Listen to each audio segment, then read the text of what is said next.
In this day when the courtrooms, especially Harris County, Dallas, the big courtrooms and the federal courts, have all of this new technology, you feel compelled to use it. Oh boy, they've got PowerPoint projectors, they've got DVD players, they've got Elmos, they've got all these sorts of things. So I'm just going to wow the jury with it. And the time when you have a jury box with a screen here, a screen here, a screen here in the jury box, and then you got the big screen up on the wall that they can look at. I've seen some lawyers express the opinion that, wow, with all that stuff there, I really need to use it. Otherwise, the jury will feel like I'm not doing my job. Well, let me tell you the problem with that. Be extremely cautious about overusing graphics. I tried a case 2 months ago in the Harris County courthouse, and with all this fancy new equipment, and my opponent, who really is a brilliant lawyer, was everything he did involved putting something on the screen. It was either a video, it was an Elmo, it was a PowerPoint, it was a document, and all through the trial, he kept it filled up. He kept that screen filled up all the time. And I noticed that during closing argument, I was on the defense side. I was defending a friend of mine who's a lawyer who was being sued. And I noticed that in his opening portion of his summation, he had something up there every minute. And the thing I noticed about that was the jury was constantly like this. They were looking down at that little screen the whole time. They were never, ever looking at him. He never made eye contact because he would have these things up on the screen.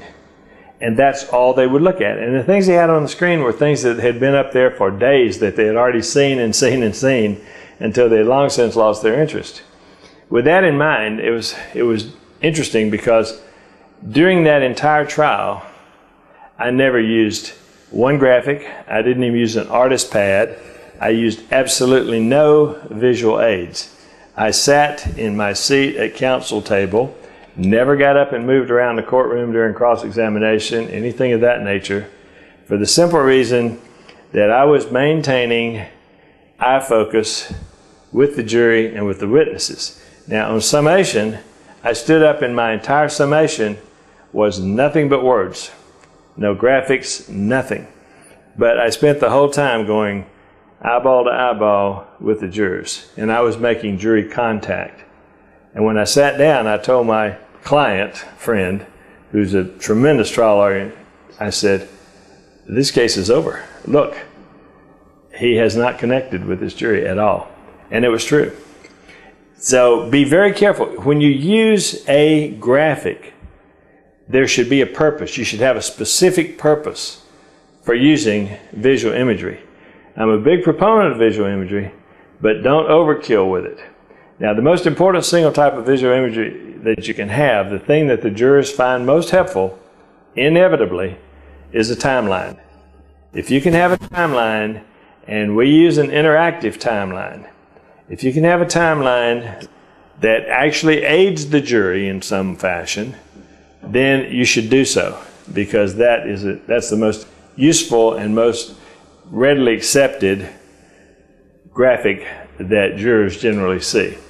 On the other hand, in passing, let me mention that if you're going to put photographs, computer-generated graphics, any type of demonstrative aid, be sure and test them with focus groups first.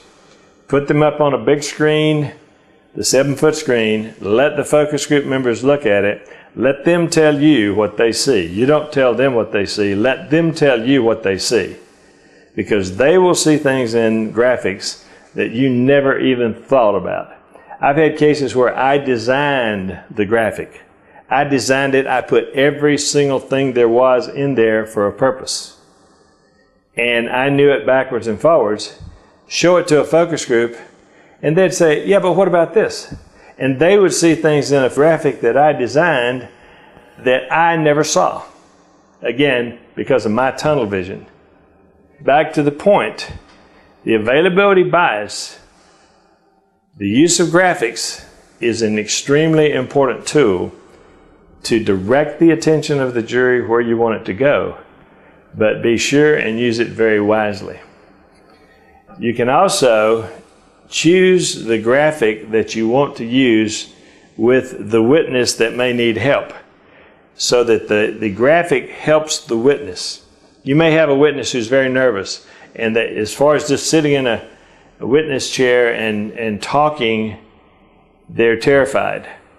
So you may use a graphic to aid them so that they're testifying from something, they're reading something, or maybe they can get out of the witness chair and walk down to a blackboard or walk down to a graphic and point to things. That's very helpful to the witness to help them be more relaxed and to give them a guideline, a map as to where they're going in their testimony. The other question is, you have to optimize the graphic with the best witness.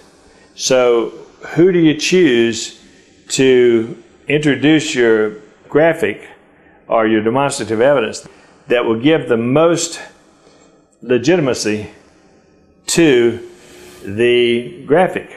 For example, do you use a radiologist for an x-ray, or do you use the record custodian from the radiology department? Which one do you think gives the most integrity to the x-ray? Just think about that. Enhance your witness with a graphic, optimize your graphic with the witness. That's the availability principle.